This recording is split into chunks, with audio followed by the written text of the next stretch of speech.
사람은 누구나 복 많이 받고 행복하고 잘 살고 싶어 하죠. 문제는 그 복을 많이 어떻게 받고 행복하게 어떻게 잘 살 수 있나, 그 비결은 잘 몰라요. 그냥 새해 복 많이 받으라는 거예요. 어떻게 받는지 모르겠어요. 복 많이 받으라고. 우리 한 달 내내 그렇게 할 것입니다. 오늘 본문은 다윗이 지은 시편이죠. 그리고 이 땅에서 하나님의 복을 받고 또 잘 살 수, 행복하게 살 수 있는 비결에 대하여 오늘 다윗은 인생 말년에 기록을 해놨어요. 한마디로 요약을 하면 표와 같습니다. 형제가 연합하여 동거하며 사는 것, 이것이 복받는 비결이라고 성경은 말하고 있어요. 또 다윗이 그렇게 말하고 있죠. 그래서 시편 133편 1절에 형제가 연합하여 동거하는 일은 하나님 앞에 선하고 아름다운 일이다, 이렇게 말하죠. 그러니까 하나님 앞에 선하고 아름다운 연합만 하고 살면 하나님 복 주신다는 것이에요. 다윗의 간증이죠. 그럼 어떤 복을 하나님이 주시나? 2절에 보니까 그 사람과 공동체에 하나님이 위임식 때 대제사장 아론의 머리에 감람유를 한량없이 부어주듯이 하나님 앞에 아름답고 선한 연합을 하며 사는 그 사람과 공동체에 하나님이 하늘의 성령의 능력을 기름 붓듯 부어주셔서 이 영적인 축복들이 넘치게 하겠다, 그 말씀을 하고 있는 거예요. 이런 은혜가 있게 되길 바랍니다. 실제적으로 사도행전 2장에 보면 120명의 초대교회 성도들이 한마음 돼서 간절히 기도하잖아요. 그때 11째 되었을 때 하늘에서 성령의 불이 떨어져 그들의 마음이 불같이 되어서 그들이 복음을 위하여 하나님의 교회를 세우는 일이 일어나는 걸 보게 되는 것입니다. 성도들이 연합할 때, 선하고 아름다운 제대로의 연합을 할 때 하늘에서 하나님이 영적인 축복들을 한량없이 부어주신다, 그런 얘기고요. 두 번째로 3절에 보면 헐몬산 이슬들이 시온의 예루살렘 산들에 내림같게 할 것이다 그랬어요. 헐몬산은 2850m, 백두산이 2700m예요. 그러니까 헐몬산, 이스라엘의 헐몬산은 백두산보다 더 높아요. 그러니까 얼마나 높겠어요. 그 위에는 만년설이 있고, 그렇죠. 또 스키장도 있어요. 그러니까 굉장히 높죠. 이 지중해의 습한 공기가 이 산에 부딪혀가지고 바람을 타고 이슬이 되어서 또 만년설이 녹아서 이스라엘 곳곳에 내려 식물과 곡식이 자라나게 되는 것이에요. 그 얘기를 하는 거예요. 하나님이 이와 같이 하나님이 보실 때 아름답고 선한 연합을 정말 내가 살고 하면서 살게 되면 하나님이 물질적인 복도 주시겠다, 그렇게 말씀하는 거예요. 다른 데도 그런 얘기가 있냐? 많죠. 마태복음 5장 5절에 예수께서 마음이 온유한 자는 복이 있나니 땅을 기업으로 받을 것이다 그랬잖아요. 여러분 부자 되길 바랍니다. 물질적인 복도 받게 되길 바랍니다. 그럼 어떻게 하면 부자가 되고 물질의 복을 받을까요? 악자같이 그냥 남의 등을 치고 거짓말도 하고 사기도 치고 그냥 거칠게 이렇게 살면 돈을 벌까요? 너는 어떻게 잘하냐? 예수님 말씀했어요.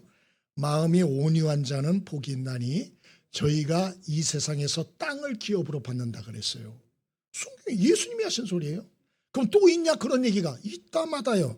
창세기 26장에 이삭이라는 사람이 나오는데 블레셋 사람들이 우물을 파면 뺏어가고 우물을 파면 뺏어가고 3번을 뺏어갔다 그랬어요.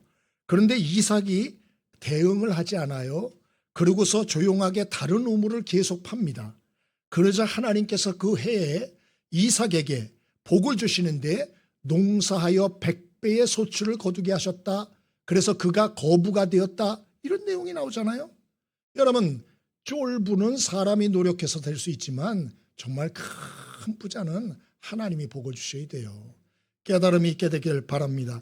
결론적으로 사람과 다투고 싸우지 않고 함께 선하고 거룩한 연합을 잘하는 자들에게는 하나님이 영적인 복도 주시며 육적인 복도 주시며 또 하나 3절에 어떤 복을 준다 했죠? 영생의 복을 준다 했죠? 이 말은 이렇게 해야 구원을 받는다, 그런 소리가 아니고요. 천국의 기쁨을 경험하며 살게 해주겠다, 그런 뜻이에요. 천국에 가야만 너무 좋다, 이게 아니고 이 땅에서도 마음의 기쁨과 행복을 누리며 살 수 있도록 해주겠다. 어떤 사람에게요? 하나님이 보실 때 선하고 거룩한 연합을 하며 사는 자들, 그러한 공동체에 이런 복을 주시겠다, 오늘 다윗을 통하여 말씀하셨으니 이 모든 복들이 여러분과 여러분이 속한 공동체에 임하게 되길 바랍니다.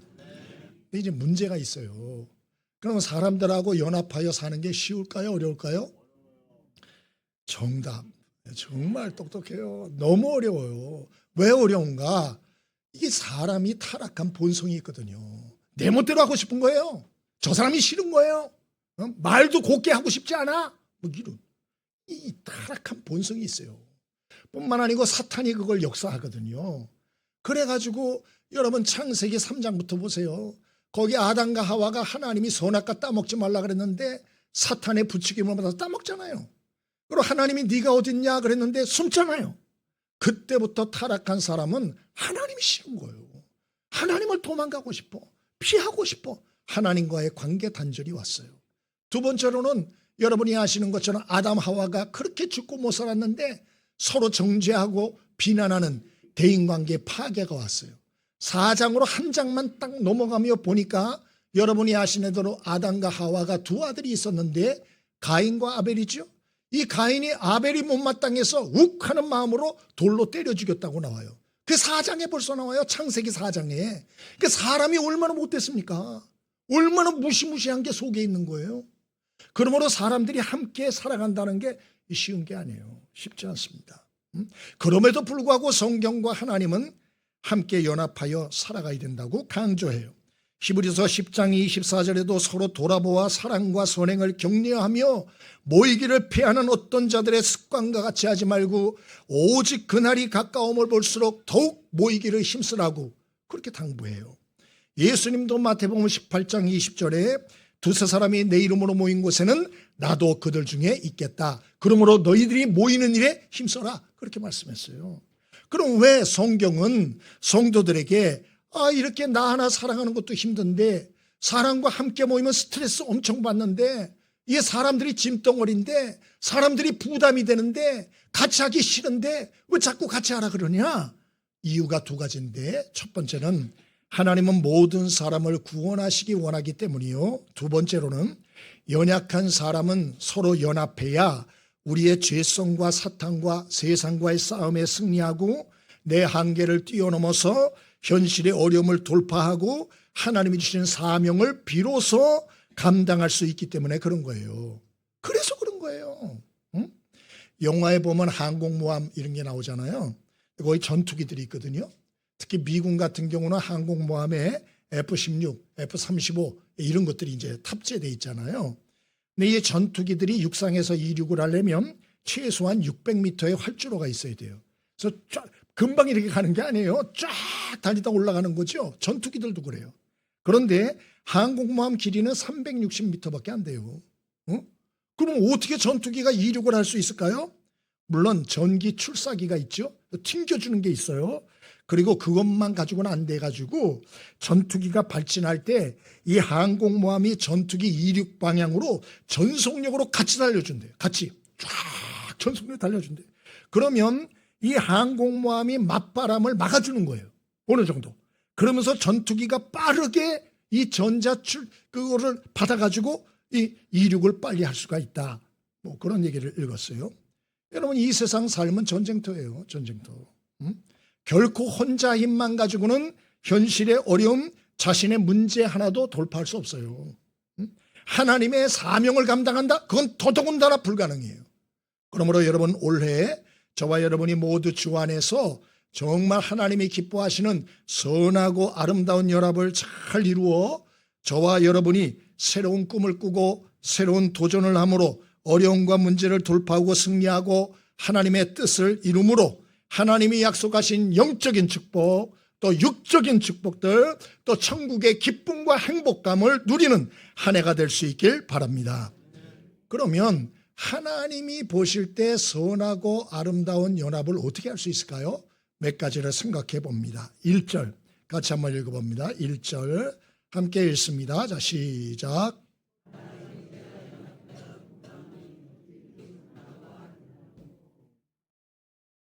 첫 번째로 우리가 이 선하고 아름다운 연합을 정말 잘하면서 복받는 인생 되려면요, 주변에 있는 사람들을 하나님이 맡긴 사람으로 생각해야 돼요. 다시 한번 우리 주변에 있는 사람들을 하나님이 맡긴 사람으로 생각하고 소중히 여기고 사셔야 돼요. 오늘 본문의 다윗은 1절에 형제와 연합하여 동거함이 이렇게 시작하죠. 이 형제는 어떤 형제를 얘기하는 건가? 내 혈육의 형제를 말하나? 아니에요. 오늘 표지에도 달렸지만 다윗의 시 성전에 올라가는 노래 이랬잖아요. 그러니까 성전에서 동서사방에서 백성들이 모아서 올라갈 때 부르는 노래예요. 그러므로 여기에서 말하는 형제라고 말하는 것은 육적인 혈육을 말하는 게 아니에요. 하나님을 의지하고 하나님의 은혜를 받고자 하는 모든 성도들을 말하는 거예요.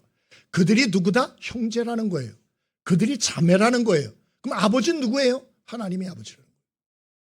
하나님이 아버지임을 깨닫고 내 주변에 있는 모든 사람들은 하나님이 맡기신 형제요 자매요 영적인 가족이라는 걸 깨닫고 소중히 여기면서 사는 자, 그런 자들에게 이러한 복을 주신다, 그런 말이 나와요. 신약의 성경에도 이 말은 똑같이 나와요. 사도 바울도 에베소 2장 14절에 예수님이 십자가에 죽어주신 것이 너 하나 구원하기 위함이 아니다.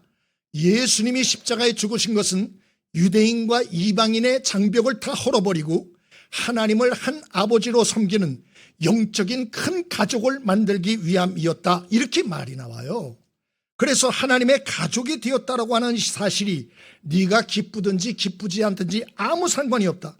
중요한 것은 그것이 우리가 하나님의 가족이 된 것은 내가 선택한 것이 아니요 하나님이 이루신 일이라는 걸 기억하는 것이다.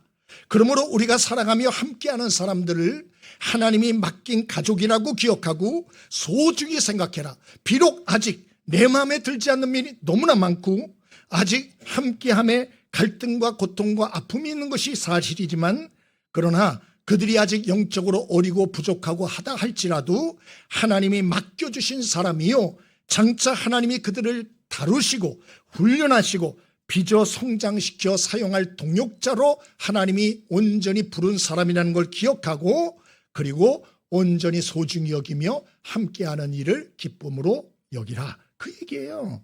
이게 신약이나 구약이 똑같아요. 요셉을 생각해 보시죠. 배다른 형들이 10명이 있었죠. 요셉을 아주 미워했어요. 그래서 작당들을 해가지고 요셉이 17살 때 저놈을 팔아넘기자, 그래서 인신매매를 했어요. 어떻게 그런 생각을 할 수 있지? 배다른 동생인데 이놈을 외국에 노예로 팔아버리고 돈을 챙기겠다는 거예요. 싹한 생각이죠. 이런 생각을 해. 그리고 진짜 팔아버렸어요. 그래서 요셉이 바로 10대 때부터 10수년간 이 애굽이란 땅에 내려가서 종살이 노예살이하고 또 거기다 억울하게 감옥살이까지 3년을 합니다. 여러분 이가 갈려요, 안 갈려요? 갈리죠.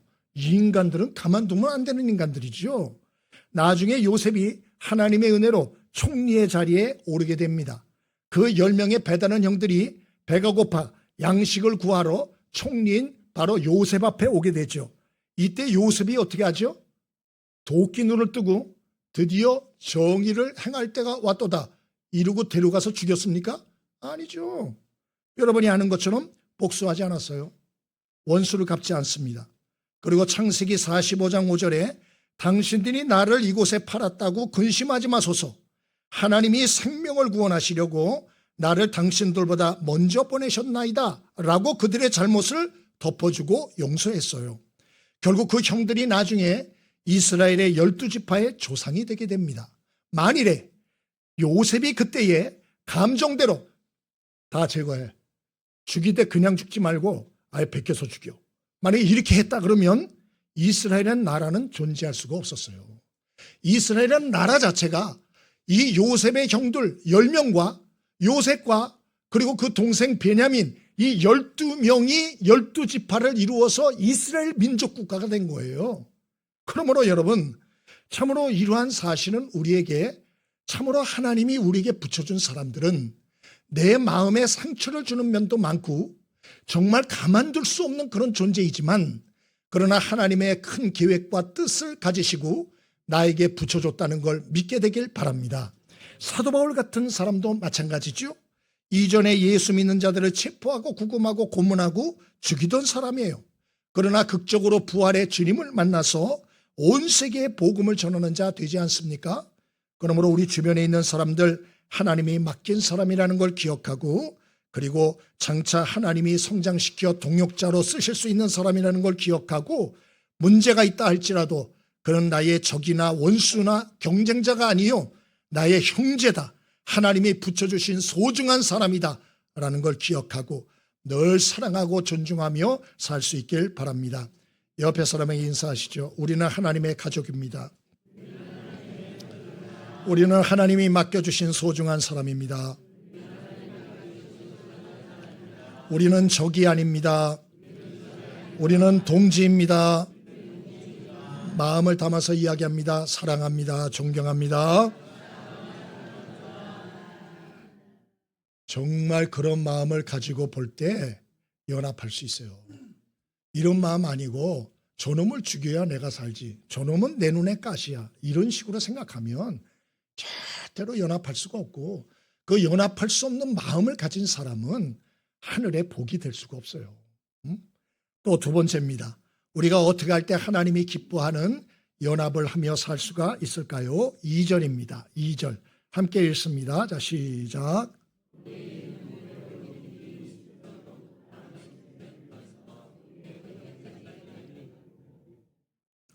첫 번째로는 우리 주변에 있는 사람을 하나님이 맡긴 사람으로 생각해야 된다 그랬어요. 두 번째로는 성령님의 인도에 순종하며 살아야 돼요. 성령님의 인도에 순종하며 살아야 된다. 사람이 열이면 열, 스물이면 스물, 다 모이면 성격과 기질과 생각이 다 틀려요. 그래서 하나 되는 게 쉽지가 않아요. 그 항상 타락한 또 죄의 본성이 있으니까 또 원수마귀가 그 틈을 여러 가지 역사하니까 서로 문제와 갈등과 다툼과 이러한 상처를 주고받는 일이 그쳐지질 않아요. 가정도 보세요. 결혼하기 전에 남자가 뭐라 그러죠? 당신 없이는 못 삽니다. 결혼해 주십시오. 순길씨 뭐 이렇게 순자씨 뭐 이렇게 그러잖아요. 근데 결혼한 다음에 어떻게 돼요? 결혼 후에는 당신 때문에 내가 못 살겠어 그러잖아요. 돌변하죠. 응? 결혼하기 전에는 남자들이 말합니다. 당신 눈에 내가 절대로 눈물 나지 않게 해주겠다고. 근데 결혼 후에는 뭐라 그럽니까? 당신 때문에 내 가슴에서 피눈물이 흐른다고 그러잖아요. 그런다니까요. 그러면 결혼 전에 남자들이 한 말은 다 거짓말입니까? 그건 아니에요. 그건 알아주셔야 돼요.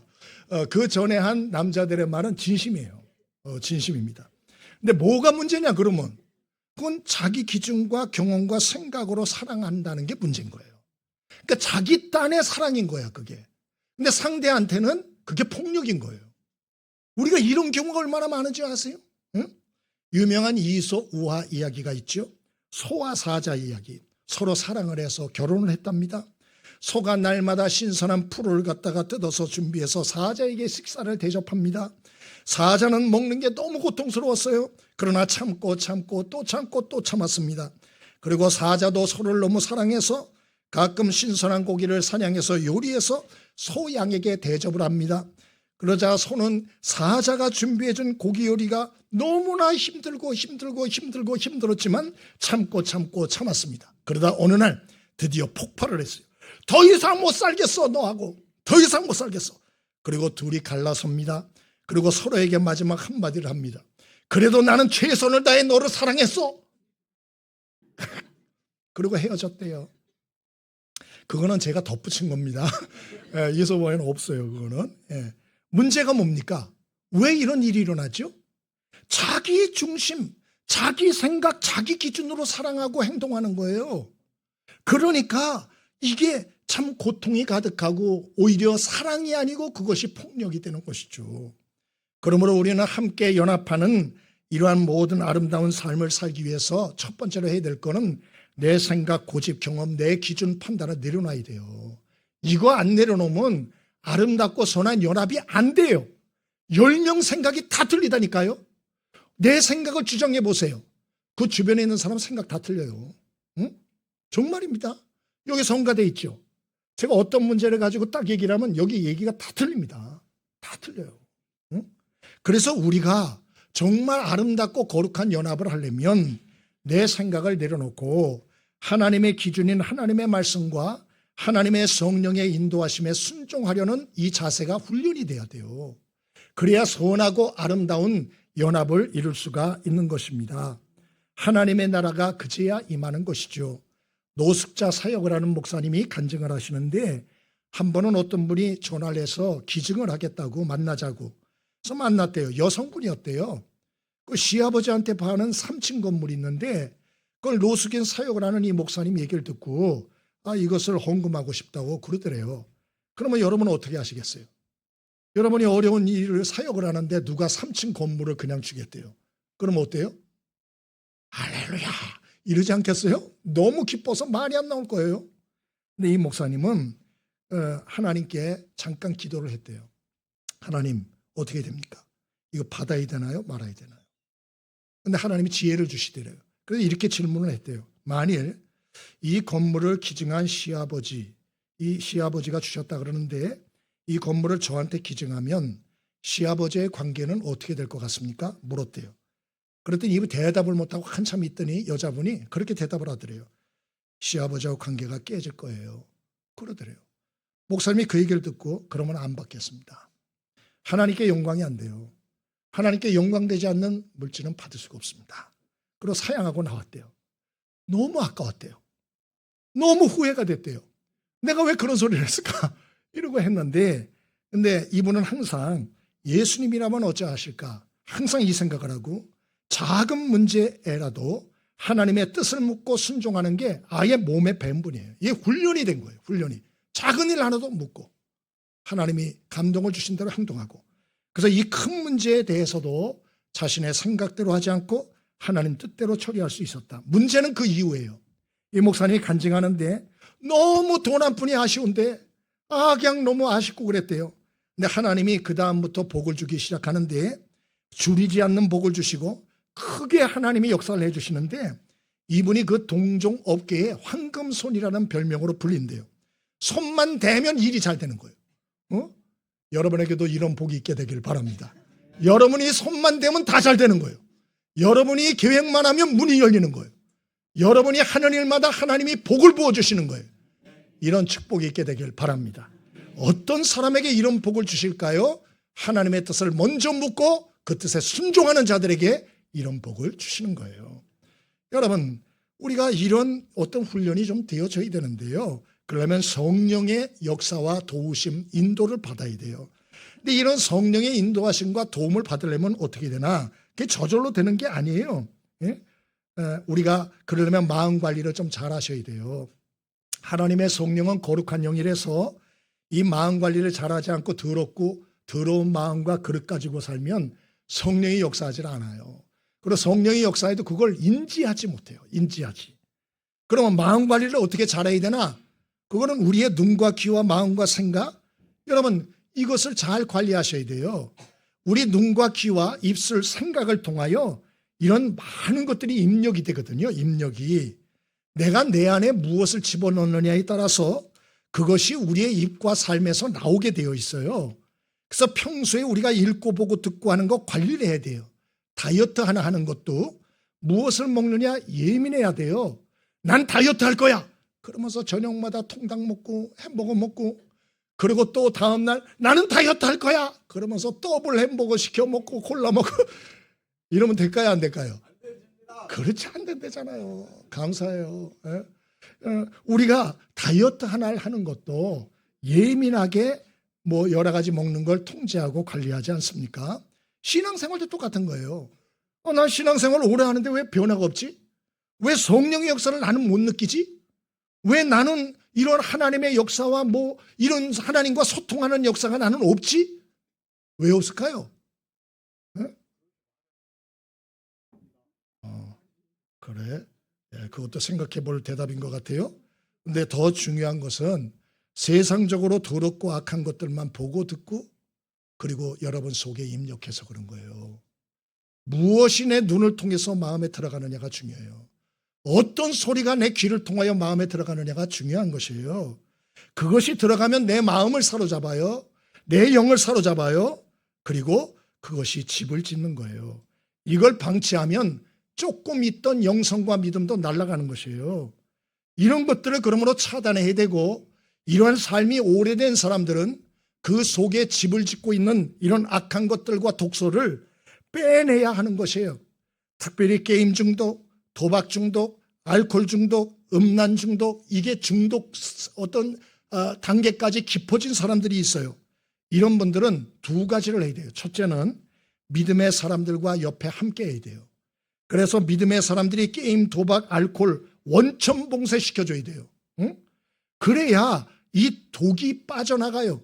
이 독이 빠져나갈 때까지 지켜 있어야 돼요. 원천 봉쇄시켜야 된다고. 그러나 실질적으로 이건 어렵죠. 언제까지 같이 있어야 돼요? 그러므로 또 한 가지 마지막 차선의 방법이 있는데, 그것은 그런 분들은 절대 예배 빠지면 안 돼요.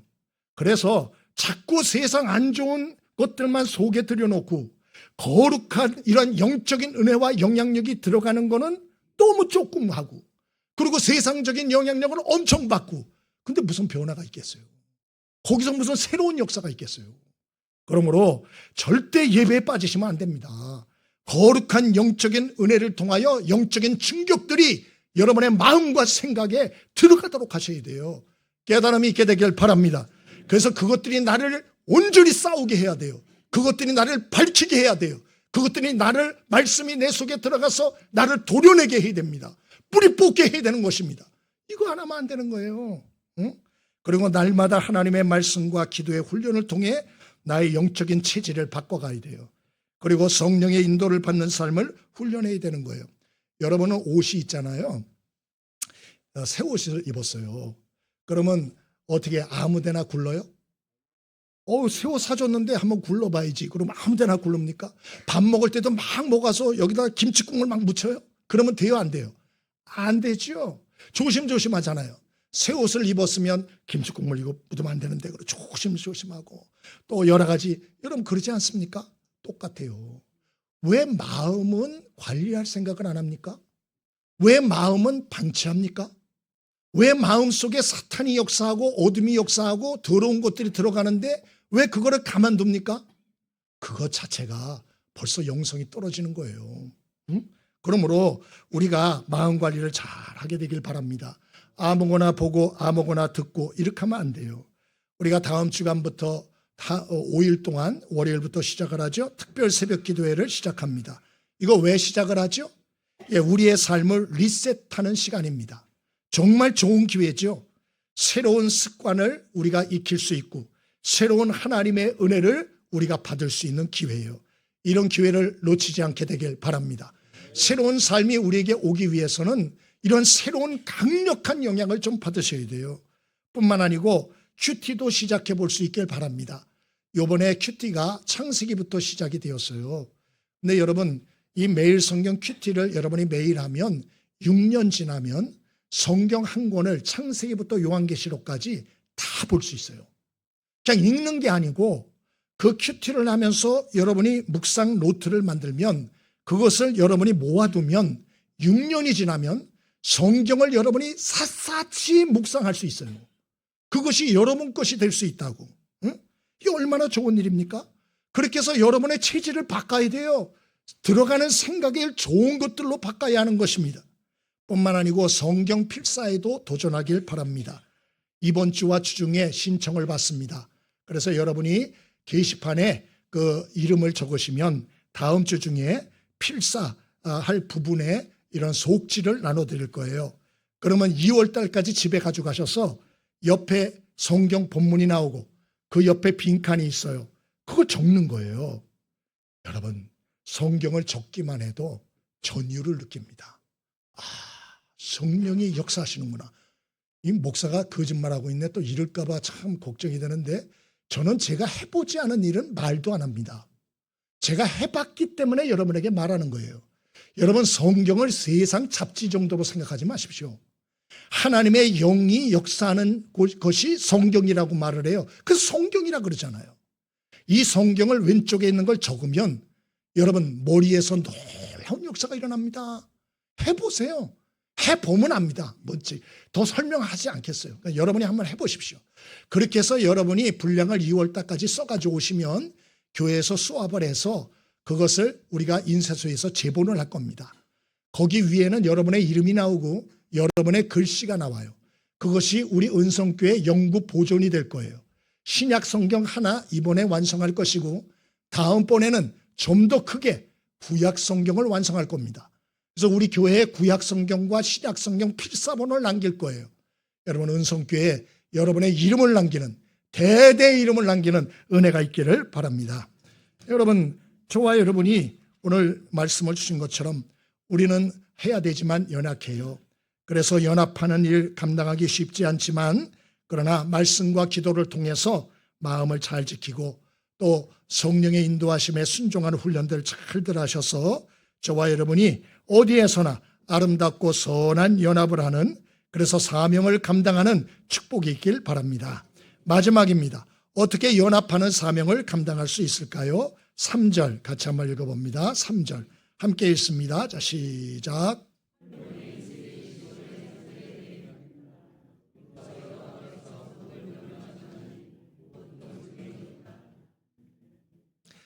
자, 첫 번째는 어떻게 한다 그랬죠? 우리가 하나님이 인정하는 선하고 아름다운 연합을 하면 복을 주신다 했는데 그렇기 위해선 첫 번째 어떻게 있죠? 우리가 주변에 있는 사람을 하나님이 맡긴 사람으로 생각해야 된다. 소중히 여겨야 된다. 그랬죠? 두 번째는 어떻게 했죠? 성령님의 인도에 순종해야 된다. 마지막 세 번째로는 사랑을 흘려보내는 삶을 사십시오. 사랑을 흘려보내는 사람을 사십시오. 오늘 3절에 헐몬산 이슬이 나와요. 이 이슬이 시온의 산들에 내린 이야기가 나옵니다. 이스라엘은 우기가 2개월밖에 안 돼요. 나머지는 건기예요. 비도 안 오고 눈도 안 와요. 그럼 농사를 도대체 어떻게 짓나? 그것은 바로 헐몬산의 바로 눈과 이슬을 통해서 식물과 동물을 살아가는 것입니다. 아름다운 연합이 이루어지려면 서로 관심을 가지고 이 헐몬산은 북쪽에 있거든요. 이슬의 제일 북쪽에. 시온산은 중간 이하에 있어요. 그러니까 여기서 이슬이 바람을 타고 밑에까지 내려오는 거예요. 쫙. 얼마나 양이 많으면. 그리고 눈도 오고 물도 쫙 내려오는 겁니다. 그래서 전 국토를 매겨 살리는 거예요. 이 얘기 이미지를 하는 것은 우리가 아름답고 선한 연합, 하나님의 복받는 연합을 진짜 하려면 우리의 사랑을 흘려보내야 된다. 오늘 이 얘기를 하고 있는 것이죠. 게리 체프만의 사랑의 5가지 언어라는 책이 있어요. 사람마다 느끼는 사랑의 코드가 틀린데 첫 번째 인정하는 말, 두 번째 함께하는 시간, 셋째 선물, 네 번째 봉사, 다섯 번째 스킨십 이렇게 말했어요. 각 상대방의 사랑의 언어를 파악해야 돼요. 어떤 사람은 선물만 주면 그렇게 사랑을 느껴. 아우 날 사랑하는구나. 또 어떤 사람은 함께 있어주는 시간을 가지면 그렇게 사랑을 느껴. 사람마다 틀리다는 거죠.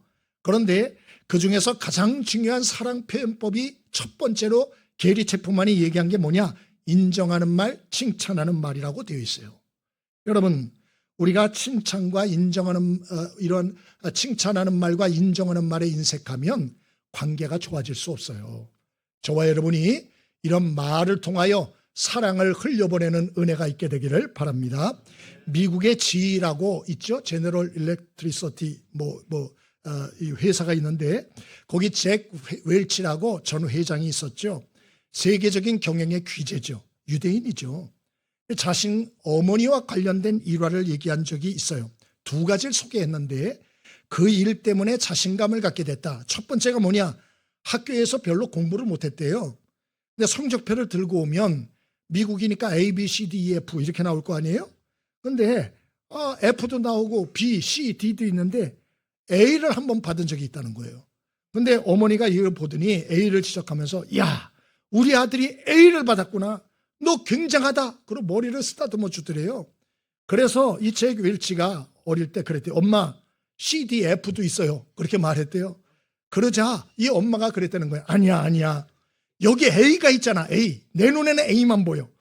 A가 있는 것을 보니 너는 모두 A를 받을 수 있는 잠재력과 능력이 있다는 거야.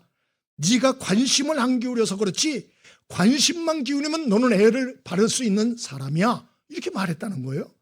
그래서 잭 웰치가 이 얘기를 듣고 담대함을 갖게 됐고 또 한 번 결정적인 기회가 있었는데 잭 웰치가 어릴 때 말을 더듬었대요. 그래서 학교에서 친구들이 비웃고 왕따를 당했답니다. 그 엄마한테 가가지고 애들이 말 더듬다고 놀린다고 그렇게 울었더니 그 어머니가 잭 웰치를 안아주면서 애들이 몰라서 그래. 너는 머리 회전이 워낙 빠르기 때문에 혀가 미처 따라가지 못해서 말을 더듬는 거야. 그런데 다른 아이들은 머리가 나빠서 머리 회전을 따라 혀가 따라 돌아가는 것뿐이야. 응? 그렇게 말을 했다는 거예요. 잭 웰치가 그 말을 듣고 충격을 받았다는 거예요. 그리고 이 말을 진짜 믿은 거예요. 아, 진짜 내 머리가 난 좋은 사람이구나 이렇게 생각을 했다.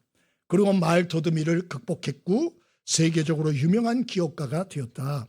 어머니의 사랑과 인내의 교육 덕분이다 이렇게 말했어요. 잭 웰치가 기부액이 얼마냐? 어마어마합니다. 그냥 천문학적인 숫자라고만 아시면 돼요. 천문학적인. 그래서 미국인이 가장 존경하는 경제인이 있는데 바로 이 잭 웰치가 2위예요. 2위. 워낙 기부를 많이 하거든요. 1위는 누군지 아세요? 빌 게이츠입니다. 빌 게이츠도 만만치 않거든요. 우리나라는 상대가 안 돼요. 기부 액수가. 사랑은 흐르는 것입니다. 내가 먼저 사랑을 표현하여 베풀면 그 사랑이 또 다른 사람을 감동시켜 사랑의 흐름이 흘러가도록 만드는 것이에요. 그래서 그 공동체를 선하고 아름다운 공동체로 만드는 것입니다. 그러므로 여러분이 어느 공동체에 속하든지 이 공동체는 이게 문제야, 저게 문제야 말만 하지 말고 사랑을 흘려보낼 수 있게 되길 바랍니다. 그럴 때에 우리가 선하고 아름다운 공동체를 이룰 수가 있다. 이번 우리 그 연초가 돼서 우리 딸들이 좀 영화를 보러 가자. 그래서 추천을 해줘가지고 같이 갔다 왔어요. 그 신의 악단이라는 영화를 보고 왔는데요. 사실 갈 때는 아무 기대가 없었어요. 뭔 영화야?